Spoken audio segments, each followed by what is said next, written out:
তারা অনেক সময় সিডাকটিভ নেচারের থাকে। সো তারা, আমি যদি বলি যে হিস্ট্রানিক পার্সোনালিটি আর নার্সিসিস্টিক পার্সোনালিটি সিডাকশনের কি পার্থক্য, যারা হিস্ট্রানিক, মানে যারা খুব অ্যাটেনশন চায়, তারা মানে ওভারঅল সবার সাথেই এক ধরনের সিডাকটিভ আচরণ করে। সো সবার সাথেই তারা একটু অতিরিক্ত অ্যাটেনশনে যাবে। বাট নার্সিসিজমের ক্ষেত্রে যেটা হয়, তারা খুব পার্টিকুলার একজন বা দুইজন বা কোনো একটা জায়গায় তারা অ্যাটেনশন চায়।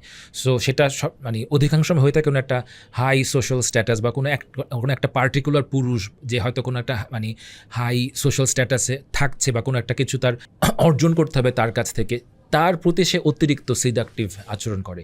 নার্সিসিস্টরা সবার সাথে সিডাকটিভ আচরণ করে না।